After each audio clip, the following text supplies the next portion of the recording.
This interview is for information only and should not be considered as investment advice or a recommendation to buy shares in the company featured. Welcome to this Stock Box interview.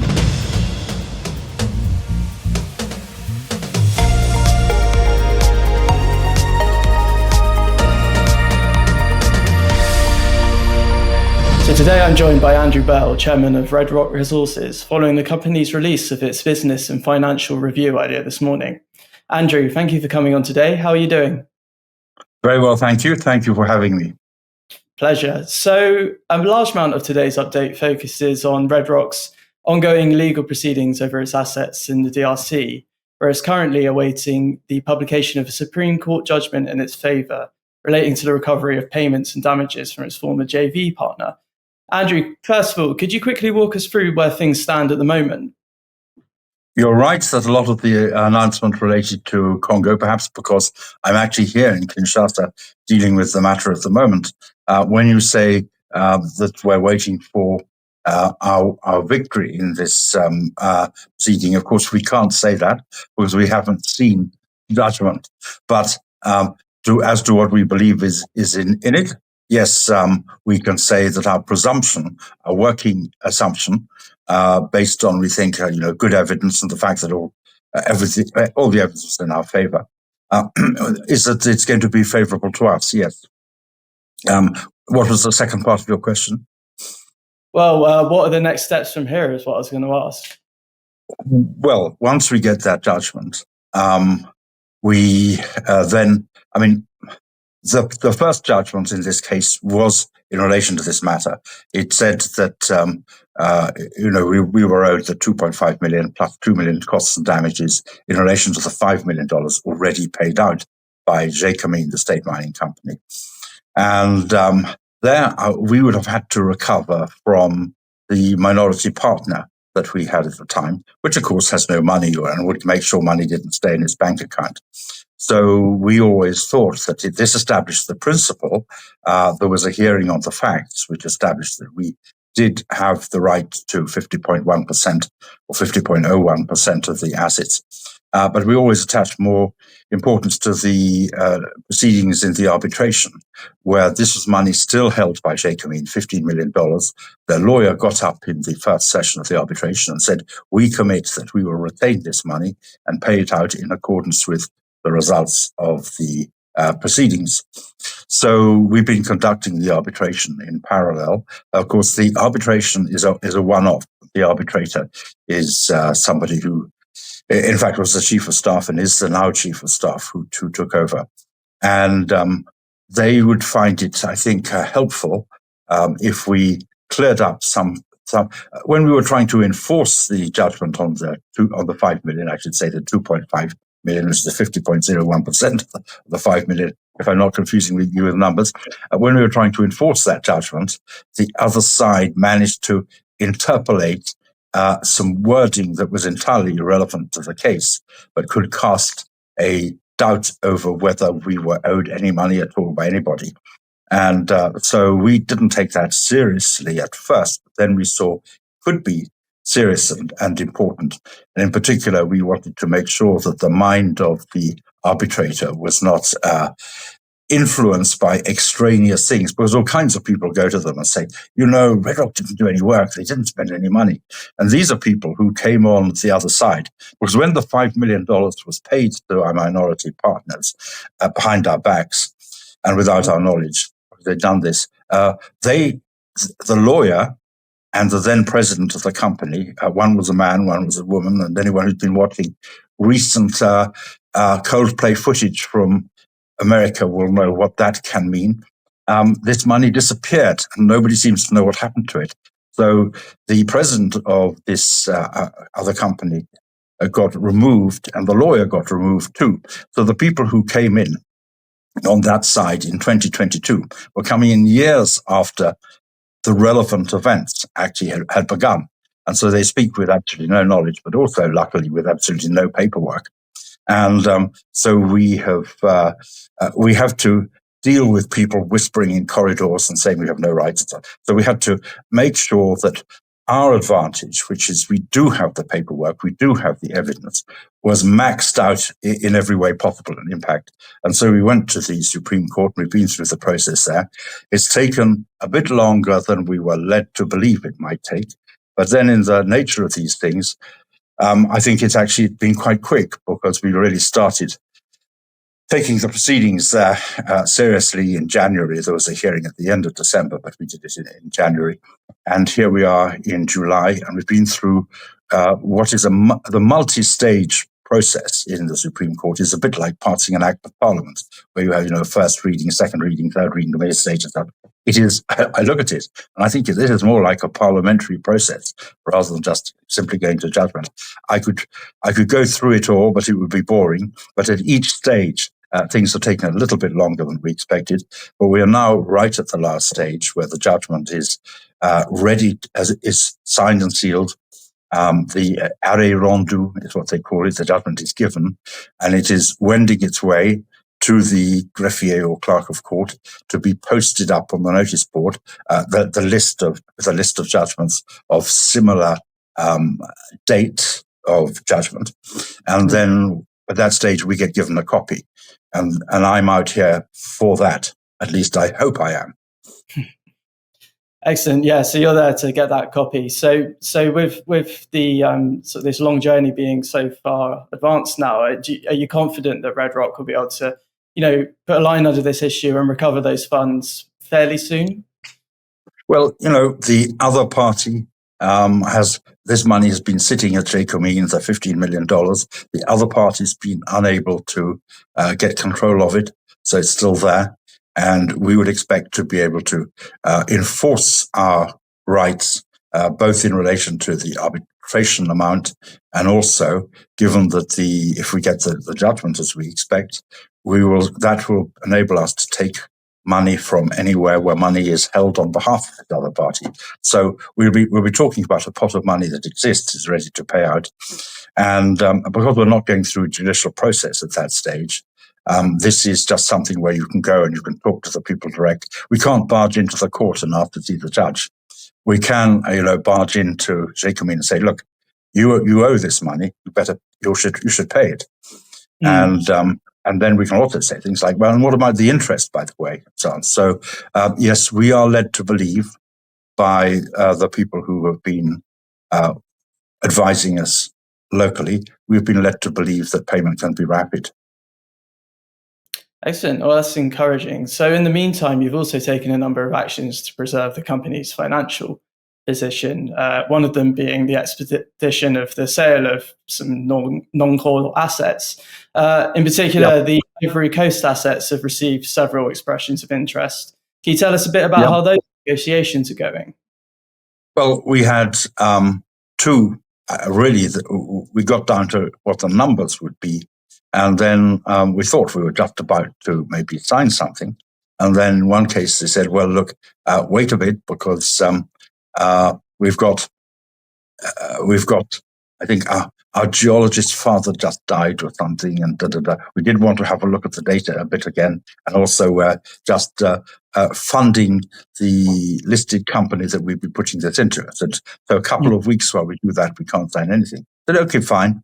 Then I thought, well, we've got the other one. It's all ready to go. Then he said, "Yeah, we're doing the due diligence on that, and you've given us the data room, and we'll be back to you very shortly. Meantime, can we ask you some questions?" So we answered them, and we realized that actually this is going to be a process of a week or two too. So we thought we had things that we could maybe sign a couple of weeks ago, and probably it's still in process, but it's close. I mean, we deliberately said we have interest in various of our assets. These are the ones we'll deal with first, because it is so absolutely simple to do a deal on them. And so I have a call overnight that I have to return from Australia, and there's another guy I have to speak to today in, I think, Spain, and so we continue to deal with that, and we hope we get a result very soon. Because actually, I mean, our in price for the Ivory Coast assets was very low, and any deal we do is going to look quite good. Good. So those are advancing nicely. Can we also talk a little bit about the other like the restructuring of Red Rock's debt obligations and the raising of Yeah, equity. well, Yeah. Power Metal Resources, to whom we're grateful, who we were buying out to their 49.9% of the Australian assets. The last payment of that was due, and we have now come to a structured agreement on how we pay that, whereby the first payment we make is 19th September, which gives us a little bit of runway to do things. And in the meantime, of course, we're expecting to hold a general meeting.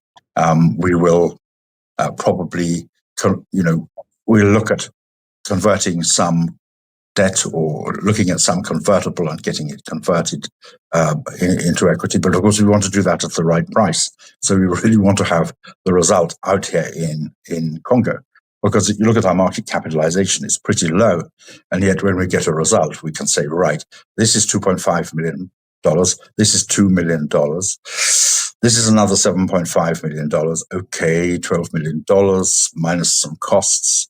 Plus, we then start taking the next set of actions for much larger amounts against the onward recipient of the assets that were, as we say, wrongfully taken from us. Okay, cool. And also there was the equity financing as well. So there's just a number of different options. Yeah, I mean, equity financing, we get offers. I wouldn't need to tell you that recent offers have been, and money's there, but they've been pitched a bit low. And we don't think it would be good for existing shareholders to accept them in the current form. I think if we come out with something that shows we're in line to get sums which are very much larger than our current market value, and that's just part of our business. And when people see we have money coming in there, then that unlocks the value in people's minds of some of the other things we have going. We still probably get rid of Ivory Coast because we had this set of different interests in different countries on the assumption that we would have got a result 15 months or 2 years ago in Congo. And instead, we've had to fight. And there's good reason for that. And one day the tale can be told. But we had to fight. And so we will be perceived once we've won in Congo as having the capacity to develop some of these other things, which are really good assets. Yeah, so it all sort of hinges on that development, doesn't it? Obviously, it's a important. Well, it does. It can't all hinge on Congo because once we've told people it's about to happen, it doesn't happen. That happens 2 or 3 times. We become like the little boy who cried wolf, or like Matilda who cried fire, fire, and everyone said little liar. And one day it's true. Yeah. And so now we just have to show people. Excellent. But in the meantime, we have to show people what would we do if we didn't get that. So that's what we're working on. Cool. We are lucky in that some of our convertibles and some of our debt is from very supportive shareholders who are high net worths or very high net worths, and who have a belief and confidence in what we're doing. We're very lucky in that. Without that, it wouldn't have been possible for us to follow the path we have up to today. And we look forward to them being appropriately rewarded. Absolutely, yeah, you got that ongoing support. So finally, another development highlighted in this morning's release was the anticipated resumption of the royalty payments from the El Limon mine in Colombia. Yes, it's true. Yeah. I mean, we sold that asset, and $3 million of the consideration was going to be royalty. And they then spent 2 years and $3 million upgrading the mill, the plant, and then they closed it because they had other priorities. They were short of money, and they were trying to advance another asset. They've now come back. Not only have they got 3,000 ton stockpile at the mill, and they said they're just about to start it up again, but they've also just agreed to buy a nearby mine with slightly higher grade, I think 9 grams a ton rather than 6-7 grams a ton. I can't remember the exact figures of grade, which would be mixed in, and that would enable us to go quite quickly to, I think, build up as they intend to a sort of 20 tons per day. And then the mill has capacity for, I think, 225 tons per day, but can be increased. And the sooner we get there, the better. But they say that they're about to start, and they'll build up to that 120 over a period of however many months, not many months. And since our royalty is a 3% NSR royalty, and the deductions made before it gets paid to us are quite few, that it's less than people might think. That means that the gold that they're producing up to the first $2 million paid to us, it's actually $2 million minus a little bit because they paid small royalty payments before they've closed the mill for refurbishment. But say $2 million would come in at the rate of 3% of the NSR value of all the gold they produce. So we have to keep our eye on that space with Soma Mining, because they said that they were going to be starting production again at the mill this month, and they have big plans for building up the utilization of it. And so that's good for us because, we can calculate, anybody can calculate the numbers on the assumptions that they have given. If they do what they say they do, well, it's, let's just say, some hundreds of thousands of dollars. We talk about between $500,000 and $1 million year one, which would include a part of the build-up. And then, after the first $2 million of royalties paid there, the next $1 million would be at the rate of 0.5% NSR. But it's good to see that producing again, because it was always the El Limon, where the mill is, was always the highest producer along that trend in terms of grade. And it's a very, very good trend. And during the period where you had the narcotraficantes and the guerrillas in Colombia, unfortunately, the same areas that had some of the gold in Antioquia were the same sort of semi-mountainous areas along rivers that also harbored or hideouts for the guerrillas, and also were conveniently located places for growing cocaine that nobody was going to detect. So the era of peace that has come there with I think both the guerrillas and the drug lords on the back foot has enabled a lot of development to start taking place.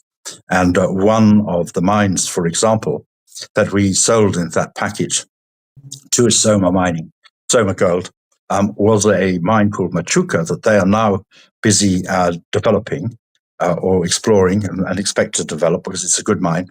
At the time we were there, we had to go there by helicopter, and the helicopter could not shut down its rotors. It had to keep them turning, and we had a limited number of minutes on the ground before we had to take off. So it was not and the road from there to the next town was one which you would not travel safely. So it's safer now than it was then. And that's over a period of years, and I think it will continue to get safer. But the El Limon mine itself is pretty safe, and the surroundings are becoming increasingly safe. So we expect to see the full value coming through of that royalty. Excellent. Well, I look forward to catching up with you as Red Rock is able to provide more updates on these various developments from here. But for now, thank you again, Andrew. And there's one other thing which is sort of happening, which is we have a small stake in Elephant Oil, which was a oil company exploring onshore oil. And it was originally in onshore Benin. It has some licenses. It has some license interests in Namibia. But the most important one is what they've recently got, which is in Côte d'Ivoire. And those ones are extremely promising. And so they were planning to get listed, but actually they wouldn't have raised enough money from that. But they've been arranging a private funding. And I understand they've now completed all of that negotiation, got a drawdown schedule. So as soon as they start getting that money in, we'll be able to say something about it, and people will see that's an asset with very real value and prospects. Could be worth a very large amount. It is, again, non-core. So once people know that it's funded and it has a program, maybe we'd find a buyer for that stake. But one way or another, it's a very valuable asset, and is now, I think, is coming into a safe harbor after several years of efforts to fund it properly. Perfect. Yeah. So it's another thing we can keep an eye out for news flow from here. Yeah. All right. Andrew Bell, thank you again for your time. Thank you. If you enjoyed this interview, then give us a thumbs up, a like or a retweet. Subscribe to us on YouTube or follow us on Twitter and hit that notification bell to be the first to know when we release new content. There's loads of great content on our website too, across all our programs at stockboxmedia.com. Thank you for watching.